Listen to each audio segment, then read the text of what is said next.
Hey sophomores, let's get into our first vocab word. And our first word is the spinning jenny. Spinning jenny was a machine of technology that was invented in the Industrial Revolution.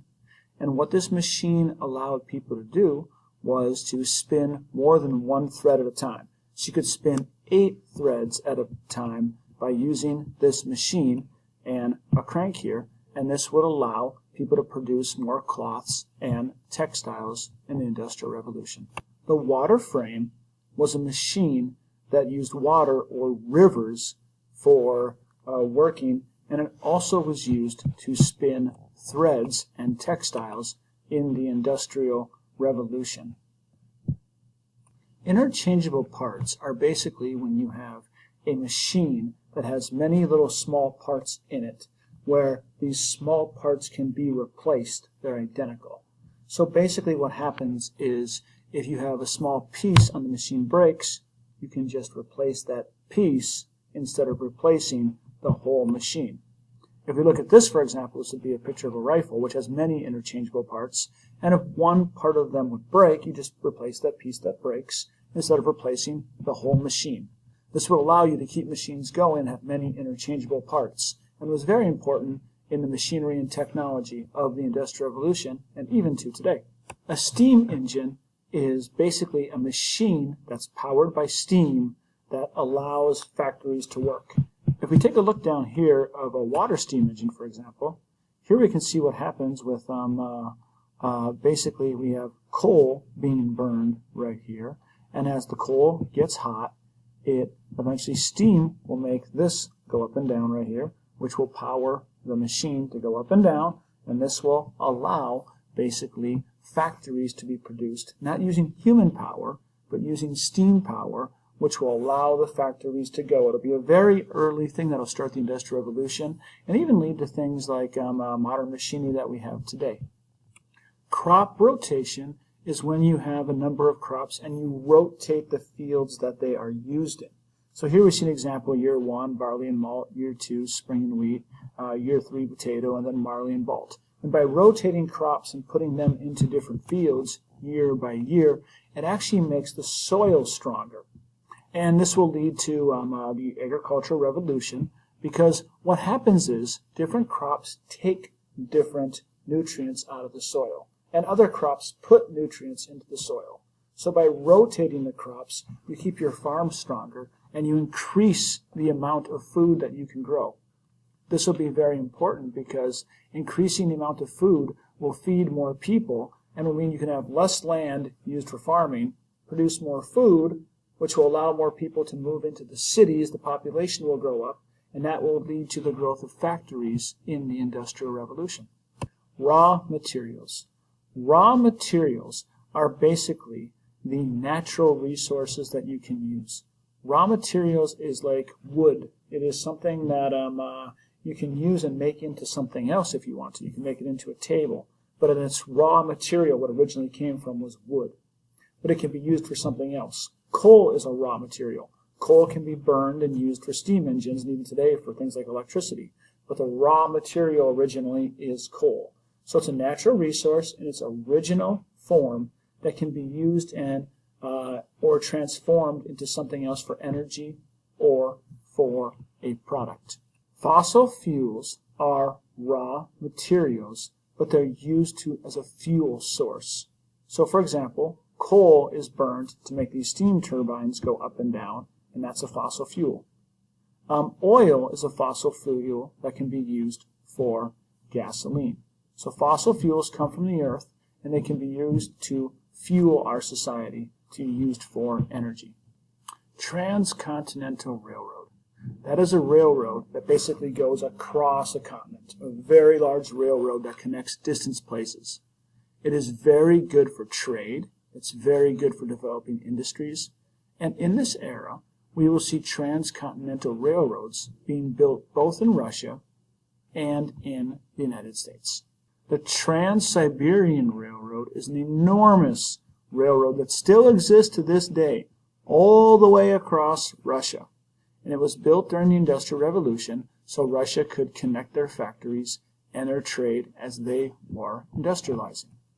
The Bessemer process is a process in which iron is heated and all the little impurities are taken out of it, and it is a process to make steel. So it's a process by which steel can be made, which will be very important in the second Industrial Revolution, as steel isn't even a harder metal and more useful than iron is during this era. Urbanization. Urbanization is basically the process of making somewhere more urban. What that means is cities are growing. So it's becoming more and more cities. This happens greatly in the Industrial Revolution, especially after the Agricultural Revolution, when more farm products are grown and more people move to the city for work in factories. The Protestant work ethic. This was an idea that was going around Europe in the time, 1750 to 1900. It's the idea that Protestants basically believe, remember Protestants broke away from the Catholic Church of Martin Luther, that Protestants in Europe pretty much believe that people are saved by their works, not saved by grace or by their faith. So the belief is, because Protestants believe this, that Protestants were willing to do more work and worked harder than other people, and that's why they were successful. Again, there's a belief, there's no facts to support this or anything, but there's a belief that existed in Europe at this time. The Meiji Restoration brought back the Meiji to be the emperor of Japan. Now the Meiji Restoration is important because it happens after the Tokugawa shogunate. And what happens is the emperor is brought back kind of as a figurehead, not as a really powerful emperor. What happens during the Meiji Restoration is that Japan industrializes. And Japan begins to industrialize, and because of that, Japan is able to prosper and to grow in the future and will become a very powerful country in the world. Well, I keep hearing this word industrialization, so what does it actually mean? Industrialization pretty much means changing from making things by hand to making things by machine. Often we see it with the factories. We see the steam engine becoming a huge factor in the Industrial Revolution. More machine products like the spinning jenny we talked about, until they get bigger and bigger. And we have factories and urbanization. And think about it now, almost everything you wear is made in a factory. Hardly anything we own is handmade anymore. So this is that change that goes from things being made by hand to being made by machine. More goods are produced, and there are more products out there for people to buy, and actually they're cheaper. But they're not as good usually as the handmade products were. The Second Industrial Revolution. Now, this obviously happens after the First Industrial Revolution. The First Industrial Revolution happens and it really focuses on coal, iron, railroads, and textiles.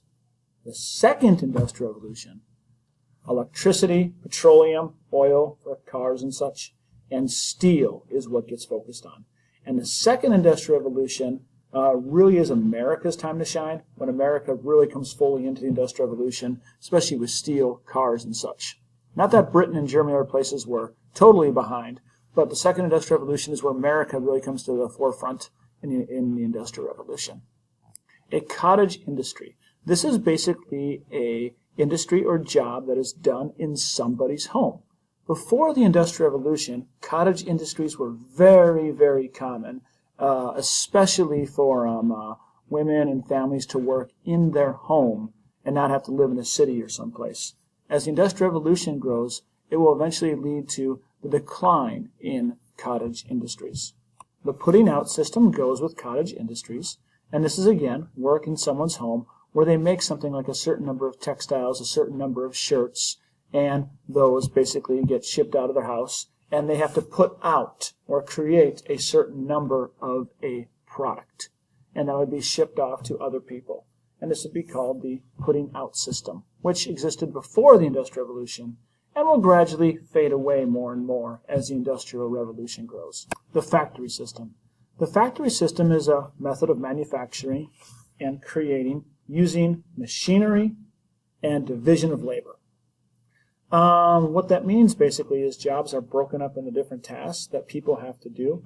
In the factory system, it's no longer like you're making the whole shirt. You're now making one part of the shirt, and you do that over and over and over and over again. And everyone does that in a line, and that is how things get made, by dividing labor and by using machinery in a factory, and these would be located in the new and growing cities of the Industrial Revolution.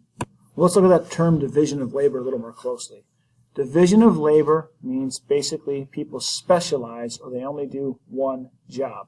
So if we have a factory, you don't build the whole engine, you put one part of the engine in over and over and over again. Adam Smith talks about this in a pin factory. He made the observation to make a pin that if one person was going to make a pin doing all the steps, he might be able to make 1 or 2 pins a day. But if you put 40 people in a factory to make pins, you could produce thousands of them because it's more efficient. So division of labor is just dividing jobs with people in their specialization and their skills so they can do one job over and over again to produce more. An assembly line job, as seen here, would be a division of labor where all these people have one job they're doing over and over and over on a line, and it would move down here and they would finish up doing that one job, that one job, that one job, and they would do it all day. So what this would do is it would divide tasks up and things could be made much quicker. The agricultural revolution used a number of techniques to increase the amount of food that could be produced.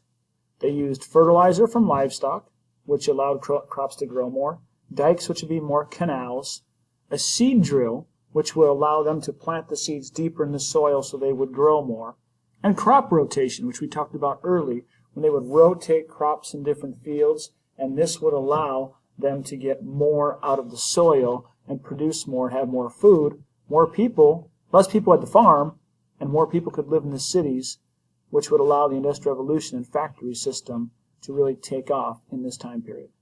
Capital is pretty much currency or money that can be used to start an industry.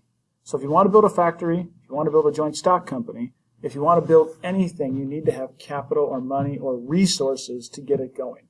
So capital is pretty much the currency, the money, or the resources that can be used to start a business. Now, if we think about capital as a resource, there's human capital. And human capital means the resources of your people. That can be just work at this time. In a lot of the Industrial Revolution, human capital was just getting a lot of people in the factories to work.